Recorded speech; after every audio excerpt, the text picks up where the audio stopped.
শুরুতেই একটা সোজা কিন্তু অস্বস্তিকর প্রশ্ন। আপনি জব করেন কেন? সত্যিই কি ঈশ্বরকে পাওয়ার জন্য, নাকি নিজের মনকে একটু শান্ত রাখার জন্য? এই প্রশ্নটা খুব গুরুত্বপূর্ণ, কারণ জব যদি শুধু একটা অভ্যাস, একটা রুটিন, একটা কাজ হয়ে যায়, তাহলে সেটা আপনাকে খুব দূরে নিয়ে যাবে না। কিন্তু যদি জব আপনার ভেতরের তৃষ্ণা হয়ে ওঠে, তাহলেই শুরু হবে আসল যাত্রা। এই সূক্ষ্ম পার্থক্যটাই অসাধারণ স্পষ্টতায় ব্যাখ্যা করেছেন স্বামী ভূতেশানন্দ। তিনি প্রথমেই একটা বাস্তব সমস্যার কথা তুলে ধরেছেন। জব করতে বসলে মন ছুটে যায়, নানা চিন্তা আসে। আমরা অনেকেই তখন হতাশ হয়ে যাই, ভাবি আমার দ্বারা হবে না। কিন্তু এখানে একটা গভীর সত্য আছে, মন কখনোই থেমে থাকবে না, মন তার কাজ করবেই। সমস্যা মন নয়, সমস্যা হলো আমরা মনকে নিয়ন্ত্রণ করতে চাই, কিন্তু তাকে প্রশিক্ষণ দিতে চাই না।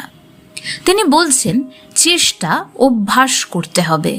এই একটা বাক্যর মধ্যে পুরো সাধনার সারাংশ রয়েছে, কারণ আধ্যাত্মিক জীবন কোনো একদিনের অনুভূতি নয়, এটা প্রতিদিনের অভ্যেস।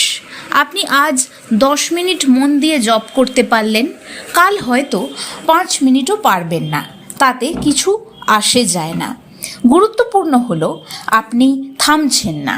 এখানে সময়ের মূল্য নিয়ে যে কথা বলা হয়েছে সেটা আমাদের চেতনাকে নাড়িয়ে দেয়। একটা দিন চলে যাচ্ছে, আর আমি কি করছি? আমরা কত সহজে দিন নষ্ট করে ফেলছি। মোবাইল, সোশ্যাল মিডিয়া, অপ্রয়োজনীয় চিন্তা। কিন্তু একটা দিন চলে গেলে সেটা আর ফিরে আসে না। এই উপলব্ধিটাই যদি সত্যি হয়, তাহলে জব আর কাজ থাকবে না, এটা হয়ে উঠবে অগ্রাধিকার। এখন একটা খুব সূক্ষ্ম প্রশ্ন, সংখ্যা রেখে জব করব নাকি সংখ্যা ছাড়া? উত্তরে স্বামী ভূতেশানন্দজি বলছেন মানস জপ শ্রেষ্ঠ। অর্থাৎ যখন আপনার মন স্বাভাবিকভাবেই জপে ডুবে থাকে, তখন কোনো গণনার দরকার নেই। কিন্তু যদি মন ছুটে যায়, তখন সংখ্যা রাখা একটা সহায়িকা হতে পারে। এখানে একটা গভীর মনস্তত্ত্ব কাজ করছে। সংখ্যা রাখা মানে একটা কাঠামো দেওয়া, একটা শৃঙ্খলা তৈরি করা। কিন্তু চূড়ান্ত লক্ষ্য হলো এই কাঠামোকে অতিক্রম করা।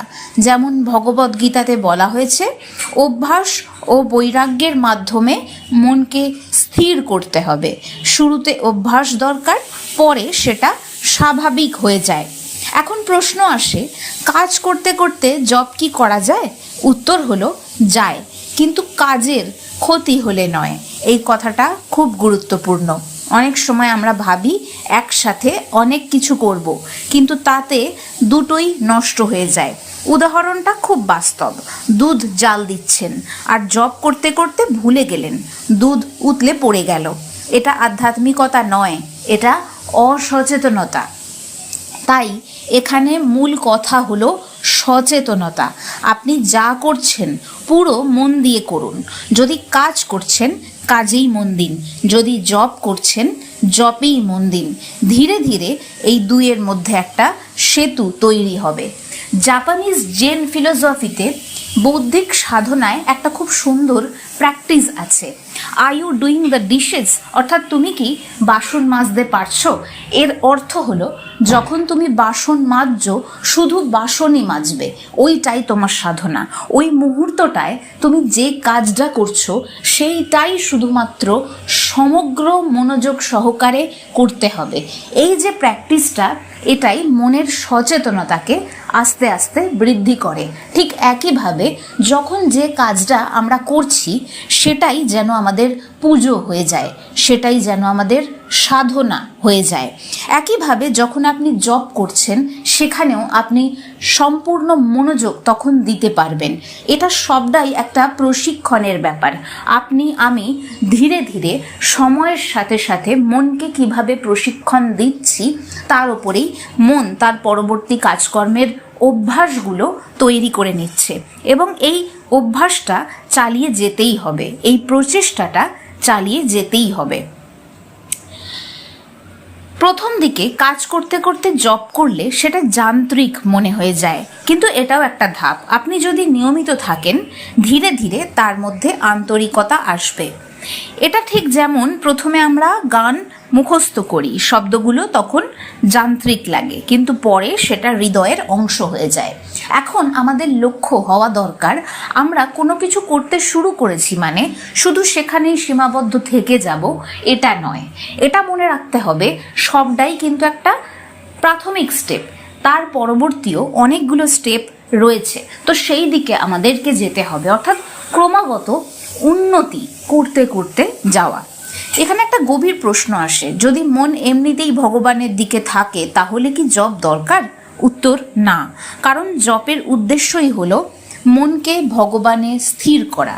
যদি সেটা স্বাভাবিকভাবেই ঘটে তাহলে জপের প্রয়োজন হয় না, কিন্তু বাস্তবিক ক্ষেত্রে এই পরিস্থিতিতে কেবলমাত্র সাধকরাই পৌঁছতে পারেন। সাধারণ মানুষ যারা কাম বাসনায় মত্ত তারা এই স্তরে থাকে না। সুতরাং জপ হচ্ছে একটা সহায়িকা, একটা পথ যার মাধ্যমে আমি আমার মনকে প্রশিক্ষণ দিচ্ছি সে যেন ঈশ্বরমুখী হতে পারে, ঈশ্বর চিন্তায় নিমজ্জিত থাকতে পারে দীর্ঘ সময় ধরে। এই কথাটা উপনিষদের একেবারে একটা মূল ভাবনার সঙ্গে মিলে যায়, যেখানে বলা হয়েছে যখন সত্য উপলব্ধি হয় তখন সব সাধনাই প্রয়োজনীয় আর থাকে না, অপ্রয়োজনীয় হয়ে যায়। কিন্তু সমস্যা হলো আমরা অনেক সময় নিজেদের সেই স্তরে আছি বলে ভাবি, কিন্তু বাস্তবে মোটেও থাকি না। তাই এখানে একটা সতর্কতা আছে, নিজেকে যাচাই করা, নিজের মনকে গভীরভাবে দেখা। আপনি সত্যিই কি সারাক্ষণ ঈশ্বরের মধ্যে আছেন, নাকি সেটা শুধুই আপনার ভ্রান্ত ধারণা? এখন একটা অসাধারণ উপমা দেওয়া যায় খিদে ও খাবারের। যখন আপনি ক্ষুধার্ত তখন অশান্তি হয়, দুর্বলতা আসে, আর যখন আপনি খেয়ে নেন তখন তৃপ্তি আসে, শক্তি আসে। ঠিক তেমনই যখন আপনি ঈশ্বরের দিকে এগোন তখন তিনটে জিনিস একসাথে ঘটে, ভক্তি বাড়ে, সন্দেহ কমে, জগতের প্রতি আকর্ষণ কমে যায়। এই তিনটে যদি একসাথে না হয় তাহলে বুঝতে হবে আমাদের সাধনায় কোথাও একটা ঘাটতি আছে। আমরা হয়তো জপ করছি কিন্তু ভেতরে পরিবর্তন আসছে না, তার মানে আমরা জপটা যান্ত্রিকভাবে করছি। তারপরে আরও একটা বিষয়, একটা 24 ঘন্টা সম্পূর্ণ দিনের মধ্যে মাত্র 5 মিনিট জপ করছি, অর্থাৎ মন প্রশিক্ষণে রয়েছে মাত্র 5 মিনিট, বাকি সময় তো সে ছাড়াই রয়েছে, সে তো অবাধে ছুটছে।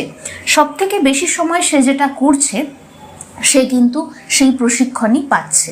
এর একটা সহজ পথ, যখন যে কাজটা করছি সেটাকেই সাধনা হিসেবে ভেবে নিয়ে সেখানেই 100% মনকে সেই জায়গাটাতে সেই কাজে ঢেলে দেওয়া। 100% মানে একটা বাসন যখন আমি মাজছি তখন যেন অন্য কোনো চিন্তা আমার মধ্যে না আসে, শুধু বাসনটাই আমি মাজছি, আমার হাত বাসনকে স্পর্শ করছে, আমার চিন্তাও এবং সমস্ত সচেতনতাও যেন ওই বাসনটাকে ধোয়ার দিকেই থাকে। সুতরাং একটা কাজকেই আমরা আধ্যাত্মিক সাধনা বানিয়ে ফেলতে পারি। তখন দরকার হয় আন্তরিকতা, সততা, অর্থাৎ এই যে সচেতনতা আমরা বৃদ্ধি করতে চাইছি সেখানে আমাদের আন্তরিকতা দরকার পড়ছে আর সততার দরকার পড়ছে। ভেতরে পরিবর্তন আনতে গেলে এগুলো সবার আগে জরুরি। এখন একটা খুব গুরুত্বপূর্ণ প্রশ্ন, যে বেশি জপ করে সে কি বেশি কৃপা পায়? উত্তর হলো না। ঈশ্বরের কৃপা কোনো শর্তের উপরে নির্ভর করে না, এটা খুব বড় কথা। কারণ আমরা অনেক সময় ভাবি আমি এত জপ করছি তাই আমি কিছু পাওয়ার যোগ্য। এই ভাবটাই আসলে বিশাল বড় বাধা। কিন্তু এখানে একটা সূক্ষ্ম পার্থক্য আছে। জপের মাধ্যমে শক্তি পাওয়া যায়, অর্থাৎ আপনি মানসিক দৃঢ়তা, স্থিরতা, সহনশীলতা এই গুণগুলো অর্জন করতে পারেন। কিন্তু কৃপা সেটা সম্পূর্ণ অনুগ্রহ। এই ধারণাটা খুব সুন্দরভাবে ব্যাখ্যা করেছিলেন স্বামী বিবেকানন্দ। তিনি বলেছিলেন ঈশ্বরকে পাওয়া যায় না কোনো লেনদেনের মাধ্যমে, এটা তো কোনো ব্যবসা নয়। এখন শেষ প্রশ্ন, মন কিভাবে শুদ্ধ হবে? উত্তর খুব সরল, জপ, ধ্যান, সৎসঙ্গ, সদ্গ্রন্থ পাঠ। কিন্তু এই সরলতার মধ্যেই গভীরতা রয়েছে, কারণ আমরা অনেক সময় জটিল পথ খুঁজি, কিন্তু সত্যিকারের পথ সবসময় সহজই থাকে।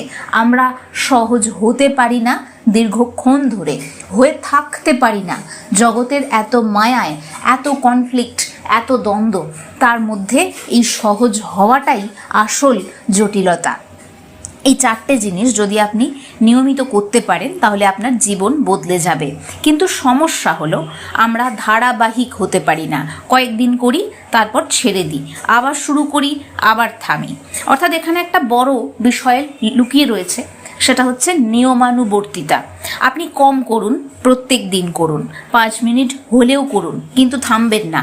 প্রথমে ধারাবাহিকতাকে নিয়ে আসতে হবে, তারপর জপের সময়, সাধনার সময় বাড়াতে হবে এবং নিজের চিন্তাকে সচেতন করতে হবে। মনে রাখতে হবে আপনি সেই সচেতনতা, চৈতন্যটাই আপনি। শেষে একটা কথা, জপ কোনো শব্দের পুনরাবৃত্তি নয়, এটা একটা সম্পর্ক। আপনি যখন জপ করছেন তখন আপনি ঈশ্বরের সঙ্গে কথা বলছেন। এই অনুভূতিটা যদি সত্যি হয় তাহলে জপ কখনোই যান্ত্রিক থাকবে না। আজ যদি আপনি এই আলোচনা থেকে শুধু একটা জিনিস নেন, তা হলো অভ্যাস আর আন্তরিকতা, তাহলেই যথেষ্ট। কারণ এই দুটোই আপনাকে ধীরে ধীরে সেই জায়গায় নিয়ে যাবে যেখানে জপ আর করতে লাগবে না, জপ নিজে থেকেই হবে। কিছুদিন আগে একটি ভিডিওতে জপ কি, জপের প্রকারভেদ কি আমি আলোচনা করেছি। সেখানে আমি বলেছিলাম অজপা জপের কথা। এই নিয়মানুবর্তিতাই আস্তে আস্তে মানুষকে এই অজপা জপের দিকে নিয়ে যায়। এখন প্রশ্ন, আমি কি সত্যি বা আপনি কি সত্যি এই অভ্যাস গড়ে তুলতে পারবেন? এই গড়ে তোলা কি সম্ভব, নাকি শুধু অনুপ্রাণিত হয়ে থেমে যাবেন?